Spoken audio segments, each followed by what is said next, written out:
Good morning, student. I am Assistant Professor Jaspreet Kaur from GN College of Education. I have qualified ptet and ctet exam.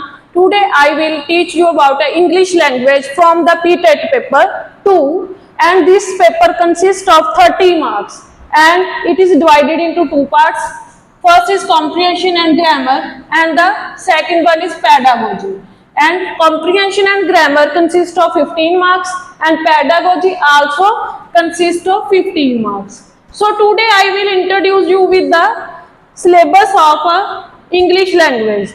So first of all I will discuss with you comprehension and grammar. Comprehension from any unseen passage, and the questions are from comprehension, and these questions are sometimes related with the grammar also. Like from the comprehension, one word is given to you and you have to answer the synonym of that word, sometimes antonym of that word. And the grammar consists of a large vast area. So firstly I introduce with the grammar for you.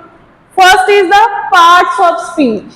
Parts of speech is consists of 8 parts. First is a noun. Noun is the name of a place, person or a thing. And the second is the pronoun. Pronoun is the word which is used on the behalf of a noun. Third is the adjective. Adjective which qualify the noun or a pronoun, means which describe the qualities of a noun or a pronoun. And fourth one is the verb. Verb means action word which you are doing. And fifth one is adverb. Adverb means which describes the quality of a verb. Next one is preposition. Preposition shows the position of a thing, where it is lying. And the next one is conjunction. Conjunction are the words which connects the two sentences, phrases, etc. And last one is interjection. Interjection means showing your emotions and feelings to others in a sentence. And the second one is determiners. Determiners are a wide range of determiners.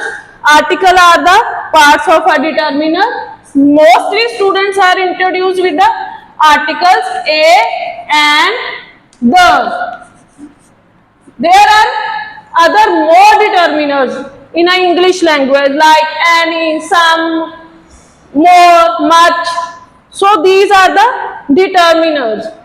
And the next one is the tenses. There are 3 types of tenses: present, past and future. Present means the time which we are living, that is the present time, and the past which have already gone, and the future which have to come. So future have to come, past already gone, and present which is passing on or we are living. The next one is the change the voice. In a brief, I explained you that we have to convert a sentence into a third person. Like when someone is saying something to you and the second person is dictated same thing to the third person, that is the change the voice, that is converted into the third person. And the next is the change the narration. Here the narration is that when I am talking to you and the dialogue is conversing between me and you, that is the direct speech. And when these sentences are conveyed to someone else, that is the direct speech. So narration is divided into direct speech or indirect speech. Direct speech is that when I am talking to you directly, and indirect speech when you say the same thing to another person.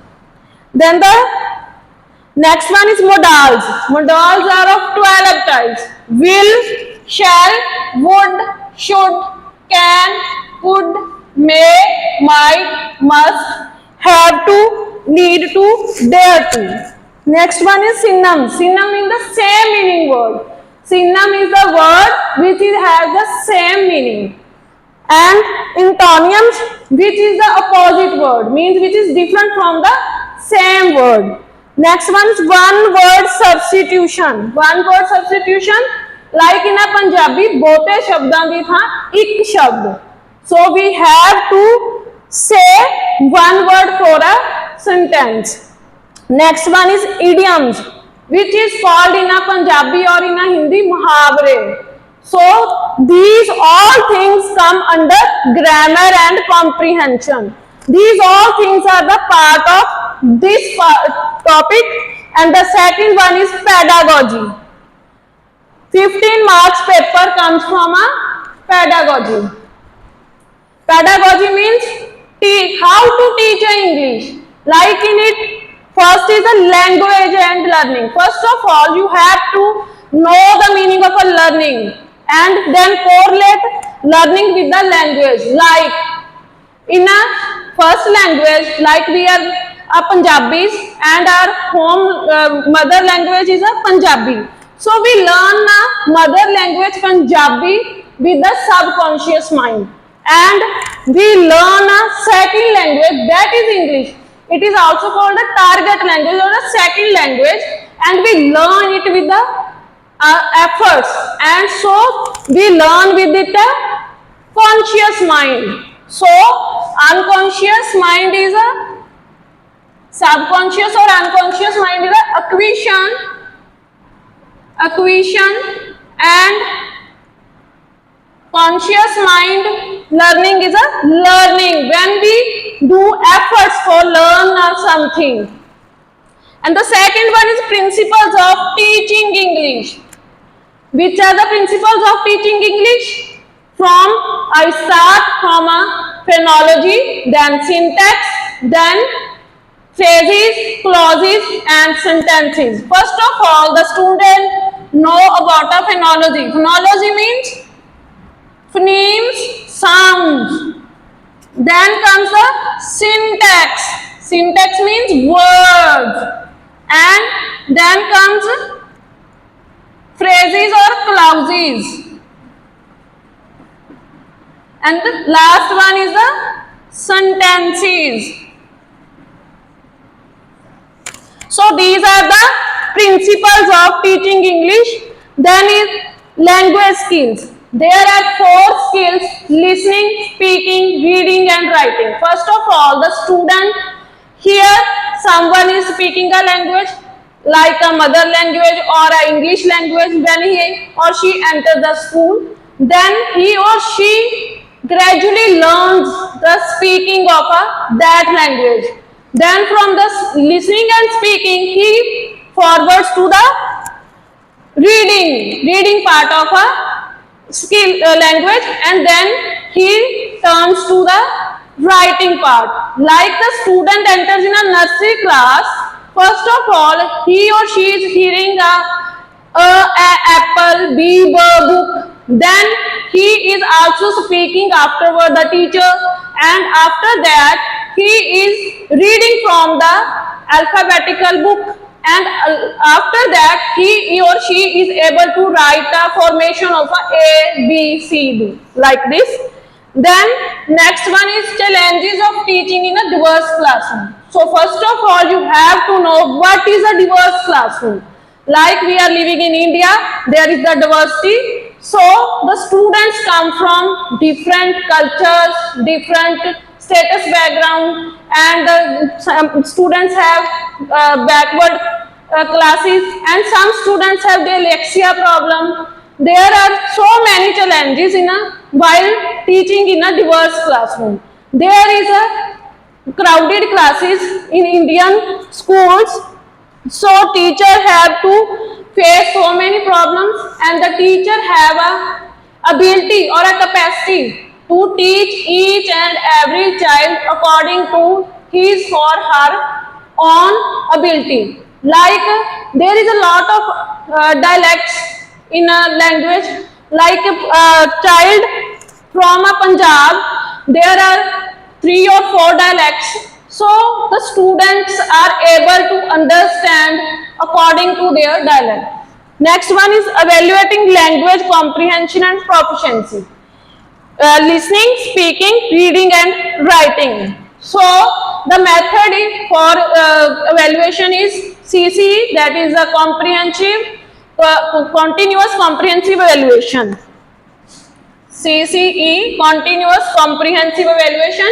So it starts when the child enters in a class for the first day and till the end of the class. So like for a listening, like in a CBSE schools, 9th and 10th students are given a paper ASL. That is the ASL means assessment of speaking and listening. The students are given the listening sounds and they have to answer the questions. So this is related to listening. And then speaking, for a speaking project, declamation competition, reading competitions for reading, and for writing for writing purpose you have to give a theme or a written paper, summative assessment, and FA formative assessment. FAs are formative assessment, essays are summative assessment. So these all are the evaluating techniques. Next one is critical perspective of role of grammar. You have to know the grammar when you have to learn a second language. So you have to know the role of a grammar.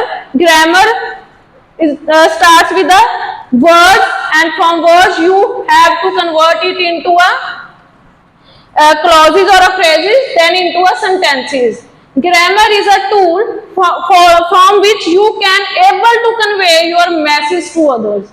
You can very beautifully explain the things to the others in a writing form or in a speaking form.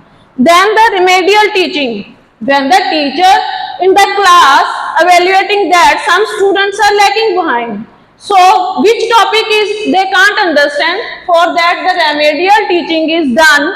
The teacher gives the extra time to the students for that topic, to revise that topic on the behalf of the students. And the last one is teaching learning materials. Teaching learning materials, the students have to learn things from something like textbooks which are recommended by CBSE board and PSCB board, ICSE board, from which class or they are belong to.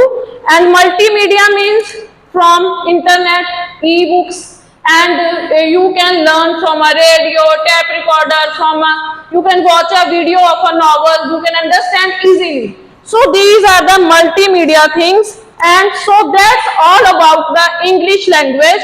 English language consists of 2 parts, comprehension and grammar, and then is a pedagogy. So 50 marks for the comprehension and grammar and 50 marks for pedagogy. And in the next videos I will explain one by one all these things to you. Thank you so much.